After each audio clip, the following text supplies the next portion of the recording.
All right, got my pedalboard almost all set up. It's built around Boss ES-8 switcher, which gets information from Songbook Chord Pro, which is the music software that I use, using a wireless MIDI connection called WIDI that works super well.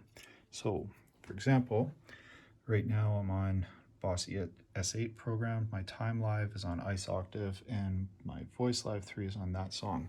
When I switch to apparitions, it sends that information to the Boss ES-8, so that goes to the right program on channel 1. Then it goes to the correct delay, and it also sets up my voice live 3. We play in a 3-piece band, so I use voice live to add a lot to the performance. From there, the super cool thing is that each of these individual patches is for a different part of the song. So there are 8 different patches for this one song. First patch is for the introduction. And if I look at it, only loop 8 is on. Loop 8 is the time live, that's it, as well as the volume is reduced for this patch. When we go into the first real verse, when the drums and bass come in, now we also turn on the compressor loop, and the wah are in that loop. So that goes on. First chorus, we keep those 2 loops on, but we turn the amp distortion on. So this has a send that goes to the amp, and that turns the amp distortion on. From there, we go to the next verse. The amp distortion turns off and the chorus comes on. Then we go back to the chorus, then back to clean for a short bit, and then we get into the lead. So this is lead part 1.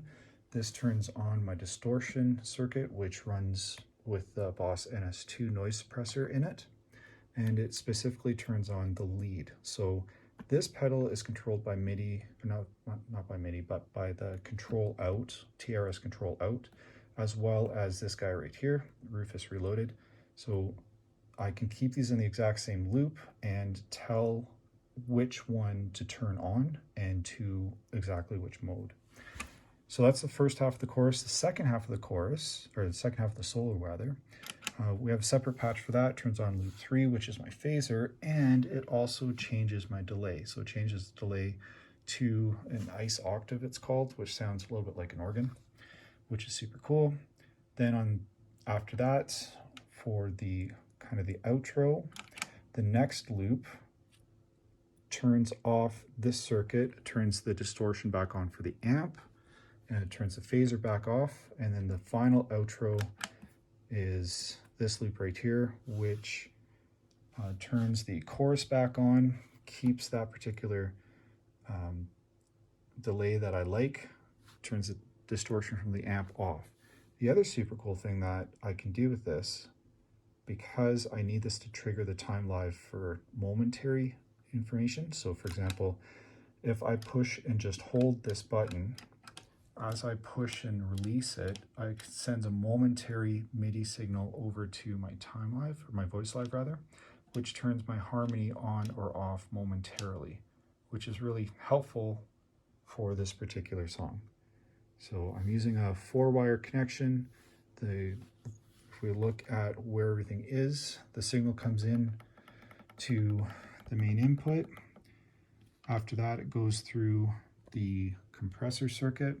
It also goes through the delay loop, and then after that, it goes out to the volume pedal. So the volume circuit goes out to the input of the amp, and then the loop out from the amp circles back, comes through the volume pedal back into the board. From there, it goes through all the modulation circuits, and then the main out goes back to the FX in on the amp. This way I can run my preamp pretty hot and temper it with the volume pedal right here. The other cool thing is, because this has stereo out, on channel 7, it goes through this mimic pedal. This thing is amazing, and it's used by John Pertucci from Dream Theater, and he's pretty decent.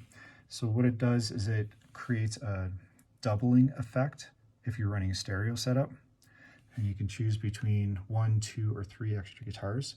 It really fills out your sound So you can turn that on or off at will. And then from there, that stereo signal goes to the time live, which goes out in stereo. All other cool stuff in here, I've got my page turner pedal, and then this pedal right here, now that I have the ES-8 switcher, this guy goes into the ES-8 and then I tell it what to do. So most of the time it's modulating how much delay I want back in the main signal, but it can be used for a number of other things as well. It can be used as pitch bend pedal, it could be used as any kind of input into the voice live as well.